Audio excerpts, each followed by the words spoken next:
peu plus dispersé et tout le monde s'accroche parce que cela accélère progressivement. La surprise, c'est qu'il y a un Éthiopien qui m'a pas l'air au mieux là. Je me demande si c'est pas Gebre Mariam que l'on voit un peu en difficulté. Son maillot vert, sa grande stature là. Oui, il a beaucoup donné, on le voit aussi l'hiver, on le voit l'été. Là, c'est justement lui, c'est Chine, dont nous parlions, qui mène là. Emi Ekhof à la hauteur. Nous sommes en finale du saut en hauteur qui est toujours une discipline très spectaculaire, Stéphane. Et puis là, regardez, elle est obligée d'attendre que les coureurs de 10 000 passent. Ça peut évidemment nuire un peu à sa concentration. Oh, c'est comme ça, ils sont habitués, hein, on ne peut pas faire autrement. Les lanceurs de javelot aussi connaissent cette situation-là, donc ils s'adaptent. Et puis il y a des juges qui sont là pour faire la circulation, je dirais.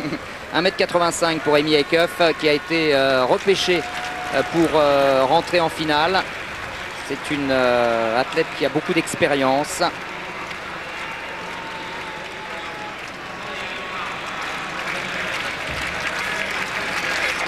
Ah, vous voyez que c'est pas simple.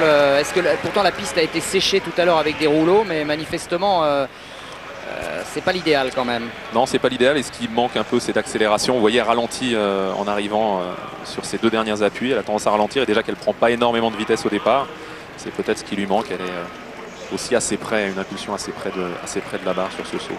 Et c'est logique quand on n'a pas beaucoup de vitesse, on n'a pas trop le choix, il faut être prêt.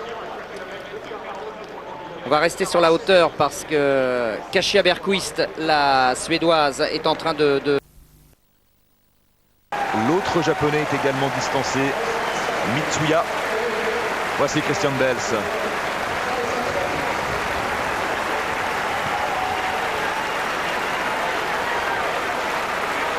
En revanche, ça se passe plutôt bien pour Juan Carlos de la Osa, l'Espagnol, qui est toujours dans ce peloton.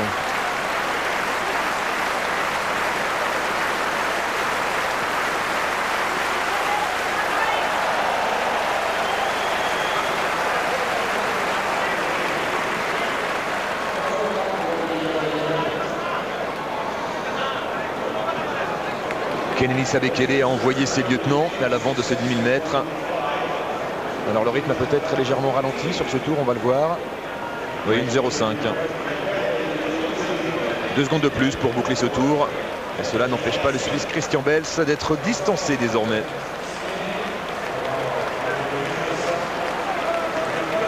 C'est dur hein, d'accuser, d'encaisser les changements de rythme des Africains, notamment des Éthiopiens sur 10 000 mètres, alors que là, c'est un Qatari qui relance. Il s'agit de Nicolas Kemboy.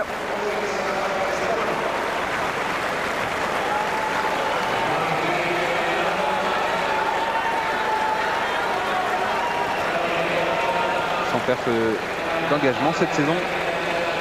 Et a priori, Kemboy, c'est plutôt kényan. Oui, oui, c'est un Kényan d'origine, bien évidemment. Dossard 766, Nicolas Kemboy, c'est bien lui. C'est un garçon qui a déjà couru en 26 minutes et 30 secondes. Rien que ça. 26-30, c'est le 4e meilleur performeur mondial de tous les temps, Nicolas Kemboy. Oui, mais c'était en 2003 et il était kényan à l'époque. Il était kényan, c'est vrai. Il était non éligible pour les Jeux Olympiques d'Athènes l'été dernier. Et il participe donc à ses premiers championnats du monde, Nicolas Kemboy. Il n'a que 21 ans. Gebre Mariam, le 4e éthiopien, est quand même un petit peu en retrait. Là, regardez à droite de l'écran. Il est en difficulté. Ça, c'est une surprise. C'est une surprise. Kenenisa Sabekele n'a plus que 2 lieutenants avec lui. Il revient. Regardez, il est en train de passer l'Américain là. Oui, Abdirahman en difficulté également, l'Américain.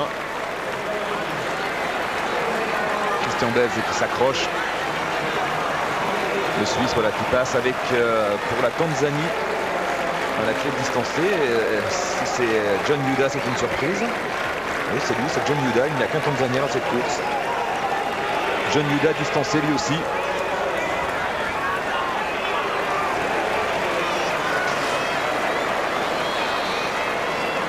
La cage a tremblé avec un jet rentré dans la cage. Un lancer de Libor Charfretag. Alors que pendant ce temps, la finale de la hauteur dame a débuté. Le problème, c'est que les dames, eh bien, elles sont gênées pour disputer leur première barre à la hauteur, puisqu'il y a déjà du monde un petit peu partout sur la piste avec le 10 000 mètres et il faut viser les intervalles hein, pour pouvoir s'élancer. Voilà, c'est exactement le problème auquel sont confrontés systématiquement les sauteurs en hauteur, puisque évidemment Le sautoir est quasiment contre la pelouse et elle s'élance depuis le virage. Et en général, eh bien, il faut arriver à synchroniser sa tentative avec le passage des coureurs de 10 000. Là, il y a une ouverture. Il y a une porte. Ah, il faut en profiter, voilà. C'est ce que fait Strakova, la Tchèque, à la hauteur pour passer un 85. On fait un petit peu de sur le 10 000 mètres, pardon, vous savez qu'entre le 300 et le 100, donc dans le dernier tour, elle avait couru en moins de 29 secondes une partie de 200 mètres. Oui, donc c'est assez impressionnant pour un 10 000 mètres féminin. Oui. Alors Bekele vient de prendre la tête de la course. Et bien juste pour ceux qui ne connaissent pas encore bien Kenenisa Bekele, qui est évidemment un monument déjà dans le demi-fond long, puisqu'il a tout gagné en cross et tout gagné sur 10 000 au championnat du monde notamment et aux Jeux Olympiques. Et bien sachez qu'il a eu un drame épouvantable. Il devait se marier avec une championne du monde cadette du 1500 mètres, Alem Téchalé, et il était en train de s'entraîner avec Alem, avec sa fiancée, lorsque celle-ci a eu un arrêt cardiaque et est décédée quasiment dans les bras de Kenenisa Bekele, à tel point qu'on s'est demandé comment Kenenisa avait pu remonter la pente. Ça a été terrible en Éthiopie. Tout le monde s'attendait au mariage et ils ont vécu, donc tout le monde a vécu un drame épouvantable, et Kenenisa Bekele particulièrement. Et aujourd'hui, on est quand même très heureux de voir que Kenenisa, malgré tout, a réussi à surmonter sa peine et retrouve la piste. Oui, complètement. Il avait été plus que marqué. La manière dont cela s'était passé l'avait même, je dirais, traumatisé. Il était véritablement choqué. Et son manager, Joss Hermans, l'a beaucoup aidé, parce que Stéphane a parlé des managers tout à l'heure qui des fois peut-être proposent aux athlètes, surtout au Kenya, d'aller à droite, d'aller à gauche, en dépit peut-être d'un plan de carrière. Mais il faut dire que si par contre Gebre Selassie et Bekele arrivent à faire cette carrière, c'est qu'ils ont Joss Hermans derrière, qui travaille lui véritablement en liaison avec la fédération et qui optimise la carrière des athlètes. Des fois même, il leur demande de ne pas courir, de se réserver. Il pense véritablement, lui, au plan de carrière et à la carrière de l'athlète. Et ceux-là sont assez rares pour le souligner. Petit détour par le lancer du marteau où les choses évoluent avec Vadim Deviatovski, le Bélarus. Décidément, le concours est magnifique. On vous avait... Alors que le japonais, là, il va pouvoir mettre ses rétros en place, puisque le peloton est une trentaine de mètres derrière lui. C'est ce qu'on disait, ça lui fera un peu de compagnie, hein, au Mori. Parce qu'il doit commencer à trouver un petit peu le temps long. Regardez les trois Éthiopiens de front, avec une course qui se décante maintenant. Une course qui se décante avec, regardez l'accélération, et c'est Bekele lui-même qui provoque cette accélération dans la ligne droite opposée. Et qui parle, hein, il donne des consignes, regardez-le. Oui, forcément, on est à 6 tours de l'arrivée, Stéphane. Hein. On est à 6 tours de l'arrivée. Je peux vous dire que là, dans la course tactique, là, même s'ils sont un peu fatigués, ils n'ont pas le droit de relâcher. Ils durcissent la course pour... essayer d'assurer le triplé éthiopien, alors que le japonais prend un tour maintenant. Les trois Éthiopiens qui ont accéléré, alors pour l'instant, qui parvient à suivre. Il y a une bousculade là, attention, avec le dossard 217. De qui s'agit-il? Oui, c'est Zerzenay Tadesse, l'Érythréen. Voilà, vous avez vu Bekele qui s'est retourné, qui a parlé à son compatriote et lui a demandé de prendre le relais. Il a eu du mal.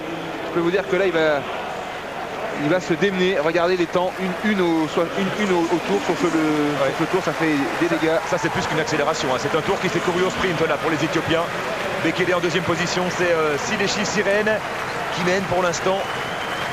Et en troisième position donc Abebe Dinkeza. Oui, le 6e kilomètre avait été couvert en 2,41. On était passé ensuite au 7e en 2,39. Alexandre, 2,39,13. Et la riposte de Kenyan, regardez la riposte de Kenyan. Et oui, on essaie de montrer qu'on est là présent. Avec Martin Matati.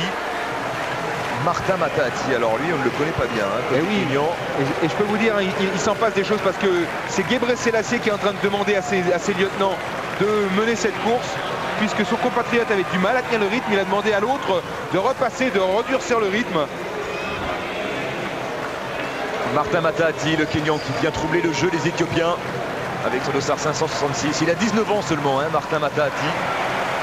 Il vit au Japon, il s'entraîne au Japon. Et Zerzenay Tadesse, l'Érythréen, qui lui aussi veut avoir son mot à dire dans cette finale. Il reste 4 tours à accomplir.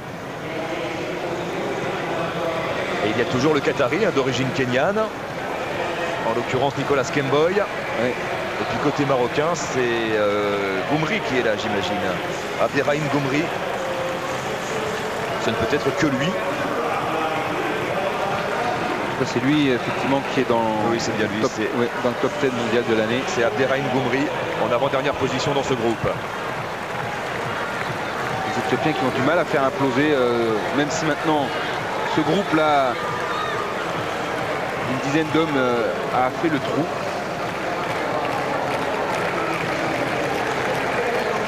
On va bientôt arriver au 9e kilomètre.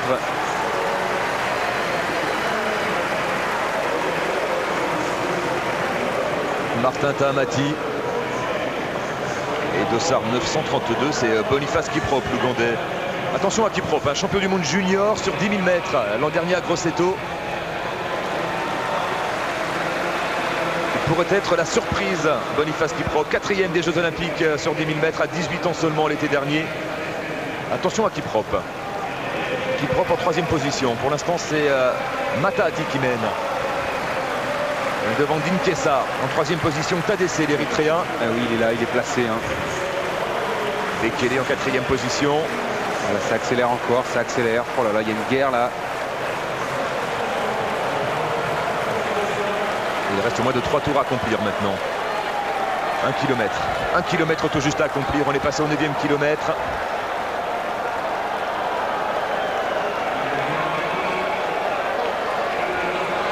Pour l'instant, c'est une bataille entre coureurs de l'Afrique orientale, du Kenya, de l'Érythrée et de l'Éthiopie. Avec le 274, c'est Sileshi Sirene, vice-champion olympique l'an dernier. Et toujours ce Martin Matahati aux avant-postes. 2 tours à accomplir. Attention au finish de Bekele. En général, il accélère à 400 mètres de l'arrivée. C'est ainsi qu'il construit ses succès. C'est comme cela qu'il s'était imposé au Stade de France il y a 2 ans. Et de cette manière qu'il avait décroché l'or olympique à Athènes l'été dernier. Là, malgré les tentatives éthiopiennes de faire imploser ce petit peloton, il reste groupé et ça va être difficile. Regardez, on va commencer à lancer un petit peu de loin. Ils sont encore nombreux. Alors bien sûr, le Qatari Nicolas Kemboy est légèrement décroché. Et sinon, ils sont encore 8 à pouvoir prétendre à la médaille d'or. C'est beaucoup. C'est beaucoup, toujours sous l'impulsion de Martin Matahati. Kenenisa Bekele, toujours tranquille. En 3e position, Bekele avec à ses côtés Zerzena Tadessé. J'ai envie de dire, Alexandre, même si le rythme est un peu changeant, on tourne maintenant autour de 2,40, 2,47 le dernier kilomètre, eh bien ça sera la capacité à changer de rythme, justement ce que sont en train de faire les Éthiopiens qui pourraient être prépondérantes. Allez, on attend l'accélération maintenant, on attend l'accélération alors que Mohamed Amin, le Marocain, vient de se faire prendre un tour. Cela est sans importance.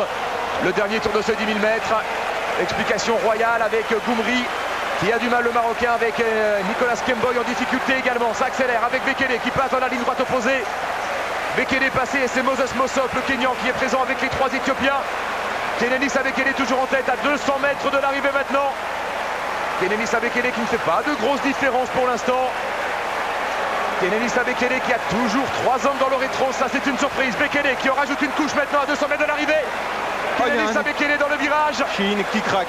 Sine qui craque et Bekele en tête. Bekele, non, c'est Chine qui est en 2e position. Kenenisa Bekele peut-être moins facile que Paris, moins facile qu'à Athènes, mais qui va tout de même s'imposer et qui va aller chercher un 2e titre mondial. Attention à la médaille d'argent, Alexandre. Victoire de Bekele, 2e place pour Chine et 3e place pour Moses Mossop. 4e place comme aux Jeux Olympiques pour l'Ougandais. Pour l'Ougandais, Boniface Kiprop. On a quasiment le même podium qu'aux Jeux Olympiques, mais pas de triplé éthiopien, contrairement à ce qu'on a vu dans la course féminine samedi. Ah oui, on l'a dit, un dernier tour prouvé en 54-1. C'est assez impressionnant, Alexandre. Après 9 km 600, eh bien, ils sont capables de courir un 400 mètres en 54 secondes. C'est assez phénoménal. Et Bekele qui a donné des ordres, il n'a pas réussi à obtenir la course peut-être qu'il espérait.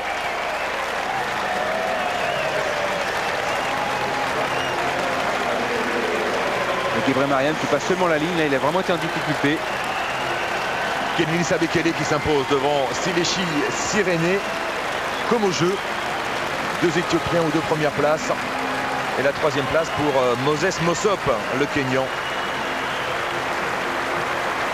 Première médaille pour le Kenya. Et doublé pour l'Éthiopie.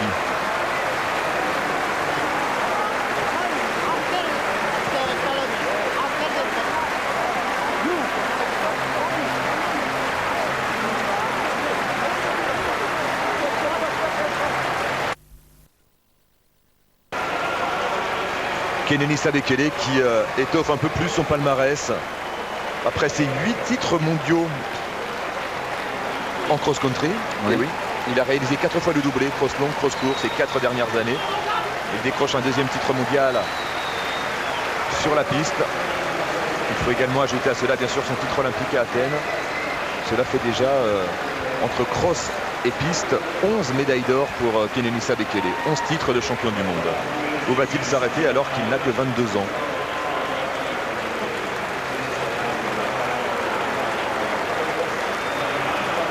Et puis ce qui est impressionnant, encore une fois, c'est la vitesse à laquelle il termine le dernier tour. Là, c'est plus des demi-fondeurs, c'est des coureurs de 800-1500, regardez. Avec du pied.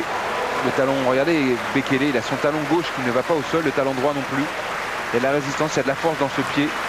Et c'est vraiment le secret du demi-fond parce que j'ai envie de dire qu'il y a beaucoup de demi-fondeurs qui ne font pas... Quand il s'est dit je vais me concentrer peut-être que sur le 10 000, il a répondu très franchement parce que le 5 000 c'est trop dur. Il avait été battu l'année dernière bien sûr par Hichem El-Guerrouj lors des Jeux Olympiques, au championnat du monde par Eliud Kipchoge qui avait surpris et El-Guerrouj et Bekele. Et il s'est dit c'est trop dur, je suis trop vulnérable sur 5000 mètres alors que pourtant bon c'est... Ouais, il a le record du monde. Patrick, j'ai juste une question là Bernard, parce qu'on a parlé des SMS tout à l'heure. Laurent Bernard qui nous demande l'évolution du record du monde du 10 000. Alors je vais juste lui dire qu'en 1911, Jean Bouin qui détenait le record du monde courait en 30 minutes et 58 secondes. Que la barrière des 30 minutes a été passée en 1938 et qu'aujourd'hui donc on est descendu sous les 27 minutes. Oui, non, c'est